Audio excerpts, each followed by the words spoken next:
morning, good afternoon, and good evening from wherever you're listening in the world to this podcast today. My name's Paul Webb. I am the founder of B2B Energy, and you are listening to Energy Speaks Back.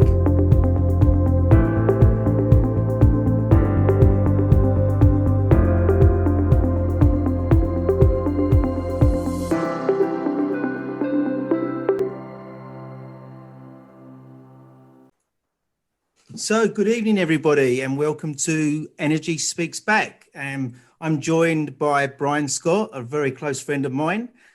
So it's good evening for me and it's good afternoon from Brian. So good afternoon, Brian. Good afternoon, Paul. How's it going? It's going very well. It's going very well. It Good. could always be warmer, but this time of year, you can't complain. Excellent. I love the way we'll all have different temperatures. It does add a different dynamic, doesn't it? So, Brian, we met probably the start of our lockdown, obviously through LinkedIn, which was a very good way of meeting. We've had numerous amount of calls. We're both members of different followers, different groups, which is very exciting. Tell us a little bit about yourself. I run a company called Solar Dev with a couple partners. We do a lot of commercial solar installations. We've been at that for a couple of years. I have been in construction for about 20 years. I've worked everything from residential, as my background is electrical, to commercial to oil and gas. I was in oil and gas for about 5 years, and for the last part as a project manager. And at some point, I ended up leaving oil and gas and getting into electrical contracting myself and running my own company. And I did that for quite a while, and I'm still doing it, but my primary focus is just solar these days, and really advocating for the clean energy transition, just different opportunities out there, and letting everybody kind of get educated and understand the possibilities for not only employment, but for really changing the world and solving a lot of the issues we have regarding sustainability. So you've just mentioned changing the world. When did you just think of that saying? Where's that come from? I don't know that I could say exactly where it comes from. I would tell you 10 years ago, it was something that kind of was very obvious, I think, to a lot of us that, things needed to change. Many people would have said it a lot earlier than me, that's for sure. And I think the economics, especially in my location in Alberta, Canada, they're not as favorable for things like solar as they are in some places. But I think when it hit a point where I could look at those economics and say, hey, wait a minute, this makes sense. It's not just good for the environment. Because I am a realist. I do believe that everybody in the world isn't going to invest in something just to make a large percentage of us happy and to plan for the future. And I think it hit a tipping point. I think stuff like solar, stuff like wind, even geothermal, there's so many different aspects, so many different ways to solve this problem, and it's going to look different everywhere. But I think we've hit a tipping point where it's economically feasible. We see the IEA stating it. And I know we get some pushback on that, different opinions. We're in that era where no news is real news if it's not the news you agree with. Yeah, exactly. But I think we're at a point where it's very obvious that this is the correct path, both economically, for sustainability, for jobs, everything. It makes perfect sense. And you've been running Solar Dev. So how long have you been running Solar Dev for now? Solar Dev's been going on for about 2 years. It's definitely a different conversation to have in an oil and gas market. One of the things we talk about, we have some different kind of content planning and documentary stuff we're looking at right now. And it's interesting when you look at the Alberta market. I'm in Devon, Alberta. I think I spoke to you about this before. Now we're doing a job. But you roll into a small town in Alberta, and quite often you see that city sign. There's an oil rig, a picture of an oil rig on it. Because that town was probably built around oil, because that's really where this economy was built on. So there's a lot of fear of what could be, but really it shouldn't be something that's feared. It should be an opportunity. Unfortunately, a lot of jobs have been lost in oil and gas in Alberta in the last 5-6 years. It's one of the great misunderstandings from my perception is in energy, we assume it's one or the other. And we need to do this transition, but in any given energy source, whether it be oil, whether it be gas, anything, we tend to create a lot of jobs as we're increasing capacity. So in a case like Alberta's, we've been increasing capacity for 20 years, but we hit that point where a lot of the large plants the design had been done, the ground had been purchased. You've hit a certain point where there's still money being put at it. The capacity is going up, but the job production is going the opposite direction. So we're producing twice as much oil, not today, but 2019 before COVID, as we were 10, 12 years ago. But we have half as many jobs. Where Right. renewables, we clean up the grid, we do solar, we do wind, we do all this. We're going to be doing this for decades. We're going to be giving jobs, building facilities. It's all positive. There's not really a lose. This is a win for people. And as that technology evolves, it will evolve more and more employment, more and more different ways of doing things. It will just grow even more, wouldn't it? Absolutely. The tipping point for that investment in solar is it's different everywhere based on, sun quality or radiation. But as well when you get into those markets, it might make more sense on a commercial building than a residential building. But it doesn't get worse is the key part of this. And with or without carbon taxes, we're just seeing solar panels get cheaper. We're seeing installation methods get cheaper. Yeah. There's different ways to, I don't want to say like make the panels virtually free, but sometimes incorporating them into the design of the building, like we've talked about before, integrated solar. There's different ways to do this, and I don't want to say there's no bottom, because of course there's a bottom for any technology on cost, but it's not going to get worse. And all the other sources we're seeing are getting more expensive, some based on availability, some based on a whole array of things, maybe carbon taxes, stuff like that, environmental concerns. It's the logical path. So I've been involved in technologies all my career, and building management systems initially was the product that came out probably in the 80s, and the only people that had building management systems were the pharmaceuticals, were the power stations as such, and no one had them in the commercial world because the cost was too high, quality probably was low. But as the quality was low, cost high, but as that come closer and closer, what we found is the commercial buildings started having them, and 1 in 3 commercial buildings would have a building management system. Then it's got more and more. Nearly every single building has a BMS system. And even now today, homes have them. So I have a Nest system which controls my house just like a building management system, or even better. So, I can see that going exactly the same way with solar. When did solar come on? When was it the fashion really to start having solar? Well, I think it's very regional. Like I think California is 10 years ahead of where we are from my perspective, in my part of the world, but it's different everywhere, like you say, but it's interesting. You talk about efficiency. Efficiency is it's the low hanging fruit as far as I'm concerned. It makes more importance to even the carbon issue than even renewables do from my perspective, right? Like anytime you're increasing efficiency on something and not wasting as much, it just makes perfect sense. You look at, even the IEA numbers from last year when they're showing, where did we reduce carbon on? We reduce more carbon just creating efficiencies than even on renewables, right? And I think that's one of those things that people like myself that are passionate about green initiatives, they think about efficiency. They think, oh, it's important, but it's really important, and it's a very obvious thing. And I know you've talked about it before, as far as when you're designing a building, like getting that efficiency dialed in before you even think about necessarily adding a renewable energy source. In a lot of cases, it's the perfect option, right? Yeah. Why do we want to waste any energy? We don't want to produce any more energy than we need to, because this whole conversion to clean energy is just that much bigger of a job. So let's waste as little as we can.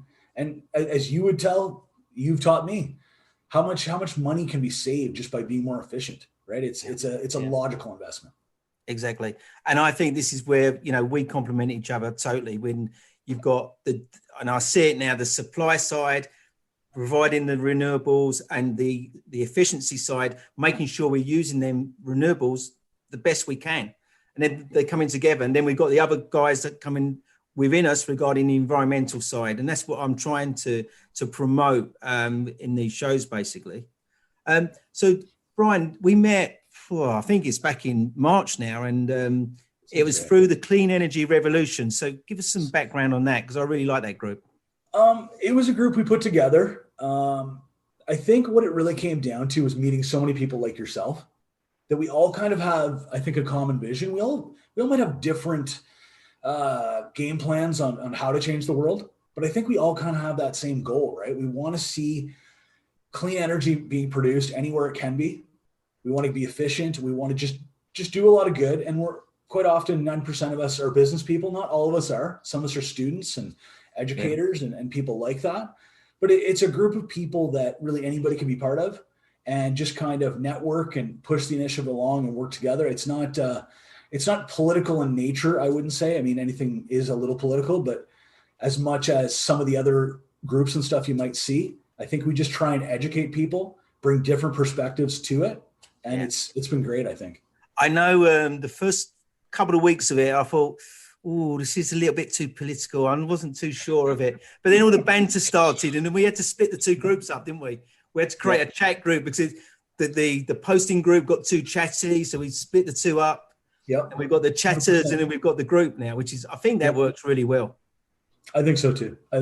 It's, I can't tell you how valuable it's been to me just to meet so many different people all over the world that have, the same goals. And while they might have the same goals, they might have different challenges. And then they might have an answer to something you've never thought of, right? That might change how you're doing business, how you're trying to affect the world. It's great to get different insights from different people that have a completely different perspective. I don't think I would be where I am today if it wasn't for things like that group, for Zoom. I would definitely not be where I am today. Totally. It's been great for me. I like LinkedIn as a whole, the people I've met have created so many opportunities for me. So I feel very thankful, all the connections I've made, all the people I've met like yourself. It feels like such a great way to kind of spread knowledge and learn and converse. It's social media. So there's always going to be some politics, some angry people, some like that. We all have our bad days where we're a little grumpy on social media, but it's been very valuable. It has been. It's been a godsend. It wouldn't be a great world if everything you said was everyone liked it. We need that challenging because it just makes it more exciting. It's true. And I think the time this all kind of came together with COVID, I think it's been big for a lot of platforms like LinkedIn. Because there's been a lot of people that like yourself or myself are sitting on the edge of your seat. You're not able to do as much of what you want to do, but suddenly you almost opened up way more doors by sitting there on the edge of your seat, trying to find a different way to affect and to move and to do things. And it's been great. It really has been in a tough time, of course. I've got friends now in Australia, obviously Canada with yourself. There's some friends in Mexico. It's crazy. And my saying is we all speak a different language, but we all speak the same language of kilowatt hours. It's simple. And we all do. And that's everybody needs energy. We're all coming together. Yeah. Everybody needs energy. It should be, in my opinion, a basic human right. Like, I think when you look at a lot of parts of the world that are, they've been left behind, I think they can achieve that energy independence with microgrids and stuff like that now. A lot of places have great sun quality that don't have great access to energy. And these grids that are so expensive to build and hold people back, they don't necessarily need them, especially with the way battery storage has dropped in price. There's a lot of great options. Yeah, so totally it's agree. Exciting. It's totally exciting. Agree. So can you tell us a bit about some of the projects you've been doing with Solar Dev? Well, right now, like I say, I'm in Devon. So we're working on an arena. Devon's a very small town in Alberta, but we're working on an arena here for the local community. That was an investment they made. That's based on all the simulations we've done. It's going to be a very great investment for them. It's going to lower their tax base and all that over the period of the project, obviously. But we just actually finished one of the more exciting ones, which was an integrated solar project. Integrated solar is great, but it's rare these days, right? People don't think of it. And I'd love to say this one was my idea, but it wasn't. It was one of my clients. But they built a 40-story rental condominium. And on the very top of it, most of those buildings will have that kind of concrete structure with elevator rooms and stuff like that. And sometimes they're built differently. I'm generalizing a little bit. But quite often on these buildings, you will see metal paneling. And metal paneling is surprisingly expensive per square foot. So what the idea that kind of came out of this was, instead of wrapping the top in metal paneling, we wrapped it with a 100 kilowatt array. So that array, basically on day one, cost of the panels, the installation, all of this was break even with what they were expecting to spend on metal paneling. So it was a situation where they've installed an array that isn't maybe not an ideal angle because it is at a it's at a 90-degree angle, but every bit of energy that comes out of that is clean, it's free, it's one of those things where when you look at buildings in your cities on the first or second floor of maybe a strip mall or something like that, it might not be a practical place for it. But when you're in downtown areas, there's other buildings in the way, but there's a lot of places that instead of metal paneling, putting in solar panels, it makes a ton of sense. Right. Why not? So does it rely on getting reflection as well? Is that how it's working? Well, in this situation where it sits in downtown Calgary, it's fairly south. It's on the southern edge of downtown. It's one of the taller buildings because we're not a giant skyscraper downtown by any means. It gets a lot of direct sunlight on the south side, on the east and the west. It doesn't really need a lot of reflection from that standpoint. North side is what it is. It's not going to get very much, but it still does get some. Right. And how many kilowatts is that delivering? It's a 100 kilowatt array. I don't have the numbers in front of me as to what it produces annually. Right. This one we didn't design. Actually, we were brought in after the fact, unfortunately.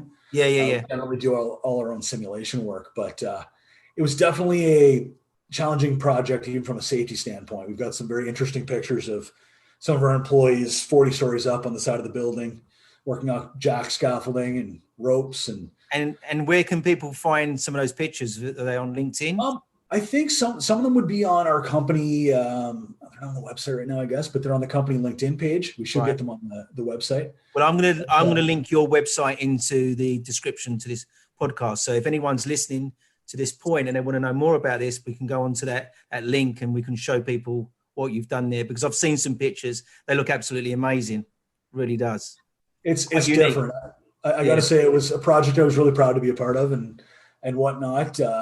I will say my staff has kind of looked at it from the standpoint of every job we do forward will only be easier than this one. We were glad to finish it. It was definitely a test of the nerves a little bit, but now we're on flat roofs for a little while, which is great, right? You don't have to worry about falling off the flat roof. Yeah. Just take it easy, yeah. And then what's the project you're working on at the moment? That's the Devon Arena right now. We're planning some other ones. We're looking at doing some solar farms in Alberta as well. There's great potential for that. There's lots of land available for that, and the Canadian government's starting to put together different structures that make it a little bit more cost feasible as far as just financing terms over the long period. That's something we definitely like to push for, because unfortunately in Alberta we do still have a fair bit of coal generation, and we want to get that off the map. So are you going to stay purely doing solar, or are you looking at pivot or get involved with other technologies? Well, I would say personally, we're probably going to stick with solar. I'm not opposed to wind at any point. It produces in really high numbers in Alberta at night. And with us on a deregulated grid, that means that it basically pays at a very low number. So investing in a wind farm, it can make sense. They're long-term, they're stable, and Tesla just put their first big wind charging station in Alberta that went live last week, actually. Right. Great big battery packs so that they can basically drag out some of that output into more financially appealing hours of the day where there's greater demand, greater payout, basically. But you're going to see a lot more of that in Alberta. I think we'll probably be sticking with solar, but as far as the installation side, but we want to do a lot more stuff with Clean Energy Revolution online on the YouTube channel. We want to do lots of advocacy, get lots of people educated, right? I think the biggest thing in the energy conversation that's missing is just understanding. And part of it's because energy is so complicated, right? It is so complicated. But at the same time, a lot of the information that's out there just isn't anywhere near true, is the truth of it. So getting everybody understanding what the possibilities are for themselves, looking for work, for the industry, for cleaning up the environment, all these sorts of things. I think it's a great thing to be part of, and it's given me a lot more fulfillment, to be honest with you. Brilliant. And Brian, what's Brian Scott's view on batteries? On batteries, well, I think we need to kind of continually focus to make them longer lasting. You see a lot of these Tesla concepts that are going to keep some of these 1 million mile, and there's even concepts that if they're built correctly could be 2 and 3 million miles. I think if they're recycled properly, which they can be done, or it can be done, I should say.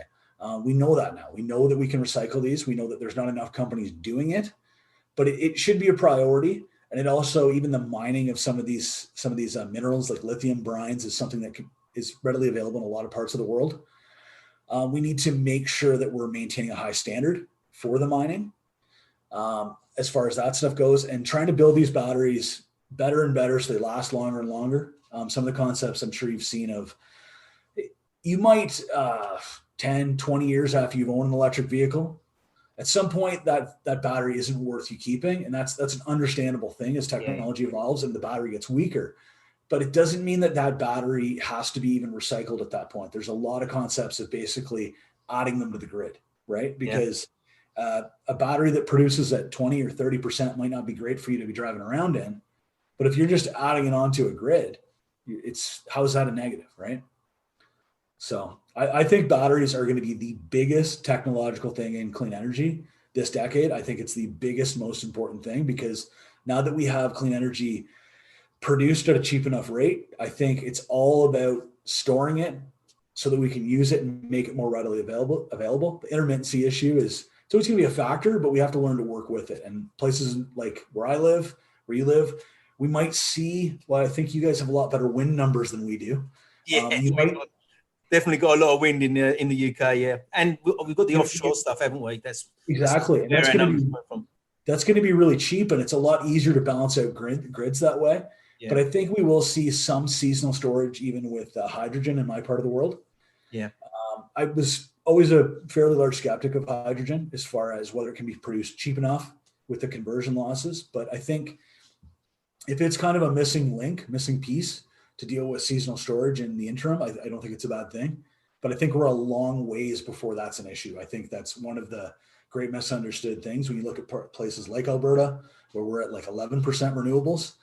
Getting to 30% renewables is trillions of dollars. It's a great big investment. It's a good investment because we know we can produce them cheaper than the fossil fuels here.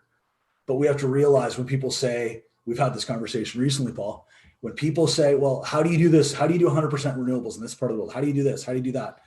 Well, that's a problem that we're working on. Like certain parts of the world, it's very obvious. It's easy. Maybe they have more hydroelectricity, something like that, maybe geothermal. But we don't have to solve that 100% question right now everywhere. We can work at this, producing jobs and everything for decades. And it's not, I think people tend to associate when I say making those investments like it's just throwing away money.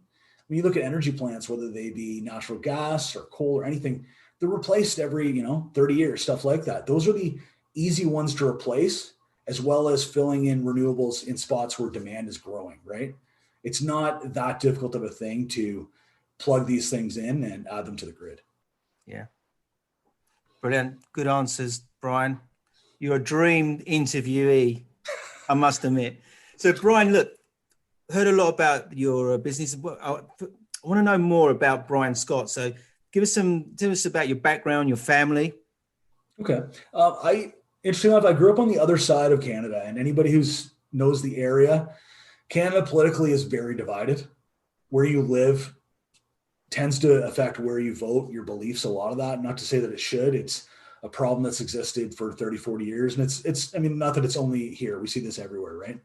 But I grew up in a very left-wing part of the world, I guess you'd say. And then I moved to conservative country, and I got into oil and gas and all this sorts of things. So I've always been the kind of person that's trying to kind of find the middle. I've lost affiliation with any political party a long time ago. And I believe in ideas, not policies, not politics, right? The policies are what really matter. And if we can just kind of let go of our political parties for a minute and just say, does this make sense? Then we can look at both sides and go, wow, people have great ideas on both sides, and not get entrenched in that. But that's kind of the politics side of me, I guess. I grew up in a town called Peterborough, Ontario. It's a little hockey town in Canada. And you're a hockey player? I was. I don't really play anymore, but I definitely was when I was younger. I've got fond memories of growing up and just watching it on telly. Every Saturday morning with Grandstand or World of Sport, we'd be watching it. I love hockey. It's a very Canadian sport. I think, I don't want to say everybody here loves it, but it definitely is the national pastime. There's no doubt about that. Yeah. But I grew up around that and lots of music, and it's one of those things. It's hard not to miss your hometown. It's the downside of I think of Canada is it's so spread apart. Yeah. That you don't get to see some of the places you grew up very often. But and dare I say, how's COVID affecting yourself, business, the family, life in Canada? It's definitely creating challenges, and I think it creates more challenges when we're not all on the same page. Yeah. I wish. I'm sure lots of people wish that I would think like they would, but we all kind of wish that we would think the same way, and that's a hard thing to really accomplish, obviously. But our numbers where we're living are spiking. We have the highest percentage per capita, largest numbers per capita in Canada right now, and we don't have a very populous province. We're fairly spread out, but numbers are going up, and certain parts of the province, the larger cities, have mask mandates, which seem to be working quite well. But some of the smaller towns don't, and everybody moves freely in and out of cities, so I think that's a negative. But I think the small things are what we really need to focus on. I think COVID personally, it's I hate to see it because I hate seeing all these people struggle, and it was definitely hard on my family. It was you hit a certain point in your business where you're kind of building up and you have all these projects laid out, and then suddenly you're just kind of stalled out for a few months. Yeah. And that's tough. And when people are really upset about it, and they just want to go back to work and all that and ignore everything else. I get it. I was there. I didn't want to ignore the health officials, but I felt like just let me go out and earn a living. Mm-hmm. But at the same time, I was very lucky during COVID. We talked about this. You're sitting on that edge of your seat. You're at home. You can't go earn a living, and you're very passionate about what you're doing. And I really ended up on LinkedIn for a lot more hours than I used to. I can remember speaking to you many times. You had that same backdrop in your office every time we spoke. And then now, obviously, I've been speaking to you from your car, from where you are today in your hotel as such. Things have moved on a little bit. And I know when lockdown hit us, so my son works for me. We decided that we would work separate houses. You just can't do it. You just can't work through your laptop and carry out a normal time, because there's always questions to be asked, and you can't keep going back on your laptop, going into Zoom or into Microsoft Teams. You need that. And I think Alan Sugar was saying the other day, there's the amount of time you actually ask questions on a day-to-day. You've got to have that office environment. Yeah. It's a must. It's true. It's true. I feel like we're lucky on site in that it's very easy to social distance. Yeah, you're going to have contact, but you're outside, right? I think it's one of the better places to be in. But it's one of those things where we always have to go buy things, right? We need materials to install to do our jobs. Yeah. So you have to go into the general public. You have to put your mask on, do these sorts of things, and take your different precautions. But it creates different challenges. I know my wife in particular is working from home, and she's been doing that since March. And she works at a local college in one of the programs there. And it's definitely, I think there's definitely benefits as far as her travel time. She's probably saving a couple hours a day. So she feels like her days are longer, her free time. But it's definitely that lack of, I think, personal connection with the people you work with. You know what I mean? It makes it kind of like you're saying, it makes it hard to accomplish a lot of different things. And it makes it harder to feel, I don't know, camaraderie as much in a lot of companies and situations, I think. Brilliant. So Brian, obviously we talk on a regular basis regarding the clean energy revolution. How does someone become a member of that? How do they get involved in what we're doing now? I think anybody who reaches out, we'd be glad to include, is kind of how I look at it. If you're looking to do what we're looking to do, and I don't mean to say that we're extremely exclusive as far as values or anything like that. I think we have lots of people in the group that have different opinions on the path forward. Yeah. And I think that's perfectly fine as long as everybody's respectful of each other. Yeah. And is a believer in kind of the clean energy transition. Then I think anybody should join. Everybody should join. I think they should check out our YouTube channel. We did the event there earlier this month. We had a lot of great people on there. I thought it was, including yourself, great panel on energy efficiency, I should say.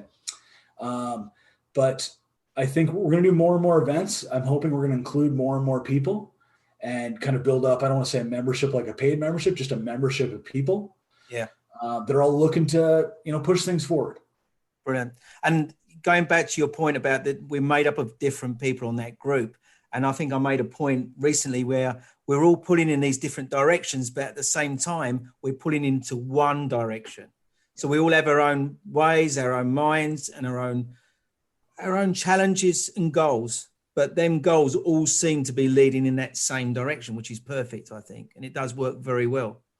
I completely agree. Agree. It's been fantastic. I feel like I've met so many people and learned from so many people. And it's been great for, I think, everybody involved. I mean, it doesn't work for everybody, but I personally like to thank you for setting that up and, putting the time in to do that. And it's been a pleasure being part of the team, and I'm really looking forward to the future, really. So thank you for doing that. I appreciate that. It's been great getting to know you, as I've told you before. And it's one of these things, you start meeting all of these great people. And you're thinking, why can't we just kind of, we're on LinkedIn together, but let's, kind of get together. Like, we're all over the world, but if we could kind of have a place where we could talk and chat and share ideas, why not? Why not? It's my dream that we all meet up for a beer. I'm not a big drinker, but it would be great all to get into that one room and have a beer all together and just meet up. It'd be fantastic, wouldn't it? I would have a hard time turning that down. Yeah, well, I'll buy. I don't mind buying. I like it. I'm not going to turn down an offer for a drink. That's it's not me. That'd be anti-Canadian, frankly. Yeah, there would be. So, Brian, we're just coming to the end now. There's one more thing I'd like you just to say. Look, if you had one wish for the future, what would it be? What would you want to wish for?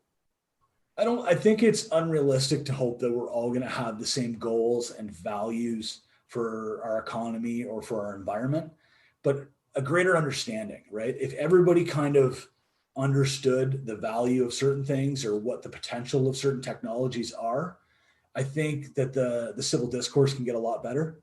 And I think it has to get better regardless, even if we have to agree to disagree. We have to agree that we don't understand things the same way. But I think with the way the media is right now, where there's, what's the saying I like to use? People say it's not the right news, or it's fake news if it's not telling you the things you want it to tell you. That's a very common thing right now. So there's so much doubt in any media source. Yeah. But I think just education of energy as a whole, and what we can do with it, I think is just immeasurably valuable. I just think I'd love to see more and more people understand. You don't have to be an energy professional like ourselves to know this stuff, because the fact is 90% of people aren't going to be well higher than that, I'm sure. But they still vote with their opinions, right? And they exercise their opinions. And the more we can educate people, the more we can change things, is the truth of it. Brilliant. In a diplomatic way. Well, Brian, I'd like to say thank you very much for your time today. I know you're away from your family. You like to spend time sort of communicating with them, but I know you're busy. I really appreciate your time. It's been great talking to you. I wish you really well with Solar Dev, because, what you're doing there sounds really sort of unique and radical and leading edge, which, I'm really excited about that. I'm really excited about the clean energy revolution. I'm, proud to be a part of that. So look, best wishes to your family. And, thank you very much for today. It's been absolutely a pleasure. Thank you. Well, best wishes to yours as well. I appreciate the invite. This is a great opportunity to come on and talk and, get the message out there. But you've got my number. You can get a hold of me anytime. I'm always glad to talk. Brilliant. Thank you, Brian. Take care. Yeah. Be safe. You too. Thanks. Thank you for joining me today on this podcast. And thank you for my special guest. Please go and check out our website on www.b2benergy.co.uk, where you can see many more insights to how you can manage that third largest expense. Thank you. That just leaves me for one more thing to say. Be safe.